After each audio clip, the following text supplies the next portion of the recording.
మన పివి నరసింహారావు గారి వర్ధంత్యోత్సవం ఇక్కడ జరుపుకుంటున్నాం. ఆయన మరణించిన తర్వాత తొలి విగ్రహాన్ని మన రాజమండ్రిలోనే మనం ఒక పార్కుగా చేసుకుని ఇక్కడ పెట్టుకున్నాం. దీనికి పూర్తిగా సారథ్యం వహించిన వ్యక్తి ఎవరైనా ఉన్నారంటే ఆయన మన రావు సూర్యప్రకాశ్రావు గారు. వారికి ఈ సందర్భంగా పివి నరసింహారావు గారి మీద ఉన్న అభిమానం అయితేనేవ్వండి, దేశం మీద ఉన్న గౌరవం అయితేనేవ్వండి, ఆయన ఈ యొక్క విగ్రహాలతో బాటుగా పార్కును కూడా తయారు చేసి ఆ పార్కు కూడా పివి నరసింహారావు పార్కు అని ఆయన నామకరణం చేయడం జరిగింది. ఆయన శాసనసభ్యులుగా ఉండగా చేసిన మహోన్నత కార్యక్రమాల్లో ఇదొకటి రాజమండ్రి గర్వించదగ్గ కార్యక్రమం అని చెప్పి సందర్భంగా తెలియజేసుకుంటూ, దీనికి సంబంధించిన ఆయన మదిలో భావాలని రెండు మాటల్లో చెప్పాల్సిందిగా కోరుతున్నాం. అందరికీ నమస్కరించుకుంటూ, ఈనాటి పివి వర్ధంతి కార్యక్రమానికి అనుకోని మిత్రులు కూడా ఇచ్చేశారు. ఇక్కడ సిఎల్పి పుట్టుక వలన ఆ దేశాలు యొక్క మహోజ్వలంగా ముందుకు ఎదగలుగుతాయి. ఇవాళ మనం చూస్తున్నాం, మన పక్కన ఉన్నటువంటి బంగ్లాదేశ్ని చూసినా, శ్రీలంకను చూసినా, పాకిస్తాన్ చూసినా, ఏ దేశాలు చూసినా ఆర్థిక వ్యవస్థను అస్తవ్యస్తంగాను చిన్నాభిన్నం అయిపోయి దేశాల మనుగడే కష్టంగా ఉంటుంది. కానీ సువిశాల భారతదేశంలో ఇవాళ ఇంకొక 4-5-10 సంవత్సరాల్లో ప్రపంచంలోనే నెంబర్ 1, ఇప్పటికే నెంబర్ 1లోకి వచ్చేసాం జనాభాలో.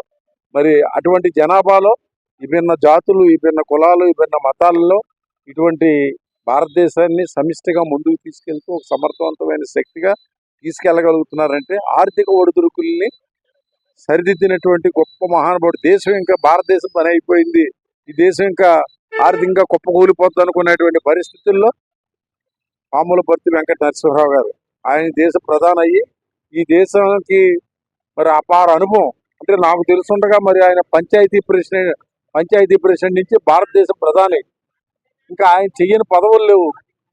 ఆర్థిక సంస్కరణలకు ఆద్యుడు ఆయన. ఇవాళ మనం చూస్తున్నాం, ఒక ఇల్లు బాగుండాలన్నా, ఒక కుటుంబం బాగుండాలన్నా, ఎవరు బాగుండాలన్నా ఆర్థికంగా ఎవరైతే దాన్ని చక్కదిద్దుకుంటారో వాళ్ళు బాగుంటారు. అలాంటిది ఇవాళ యావత్ దేశాన్ని ఆర్థికంగా చక్కదిద్దినటువంటి మహానుభావుడు మరి పివి నరసింహారావు గారు. నాకైతే నా పూర్వజన్మ సుకృతం ఏంటో, నాకు లభించిన దాంట్లో ఈ పదవులు శాశ్వతం కాదు, మనం చేసిన పనులే శాశ్వతంగా ఉంటాయి. ఇవాళ ఇక్కడ నలుగురు మిత్రులతో నుంచి మాట్లాడగలుగుతున్నాం అంటే ఆ టైంలో పివి నరసింహారావు గారు కాలం చేశారనగానే ఆ మహానుభావుడు యొక్క స్మృతిని శాశ్వతంగా రాబోయే తరాలకి ఇక్కడ ఉండాలని చెప్పి అమ్మటే తక్షణమే ఇక్కడ పివి నరసింహారావు గారి విగ్రహం నెలకొల్పడం. ఆ విగ్రహాన్ని మరి సాక్షాత్తు మన కళ్ళ ముందు ఉన్నట్టే ఉంటాడు ఆయన హైట్ కానీ అన్నీ కూడాను ఆయన. అలాగే ఆయన పేరున ఒక మంచి పార్కును కూడా ఆనాటి గవర్నర్ సుశీల్ కుమార్ షిండే గారి చేత తీసుకొచ్చి ఓపెన్ చేసినటువంటి అదృష్టం కూడా కలిగింది. ప్రత్యేకించి మా మిత్రులు సమితి తరఫున మరి వాళ్ళ బలరామనాయుడు గారు కానీ, మాచిరాజు శ్రీనివాస్ గారు కానీ వీళ్ళందరూ కూడా దీన్ని వెంటనే గుర్తు చేసి ఈ కార్యక్రమం నిర్వహించినందుకు వారికి కూడా ధన్యవాదాలు తెలియపరుస్తూ జోహార్ పివి నరసింహారావు, జోహార్ పివి నరసింహారావు. ఈరోజు పివి నరసింహారావు వర్ధంతి చేసుకోవడం మన యొక్క అదృష్టంగా భావించాలి.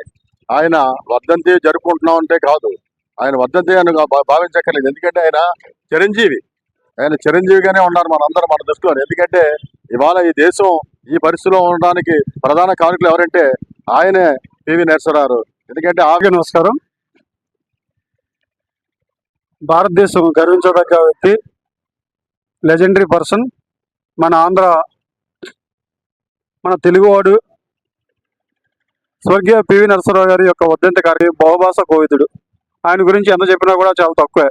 ఇప్పుడు మరో విషయం ఏంటంటే ఇక్కడ డిగ్రీ జూనియర్ కాలేజీ సీట్లు లేకపోతే సీట్లు పెంచమని ఆ రోజుని మా నరసింహారావు గారు అక్కడికి వెళ్ళి వారిని వేడుకోవడం జరిగితే ఆయన అన్నాడు, సీట్లు పెంచడం ఏంటి, నువ్వే కాలేజీ పెట్టని చెప్పి మన ఆయన రాష్ట్ర ఉన్నత విద్యాశాఖ మంత్రిగా ఉన్నప్పుడు మనకి కాలేజీ శాంక్షన్ చేసిన వ్యక్తి.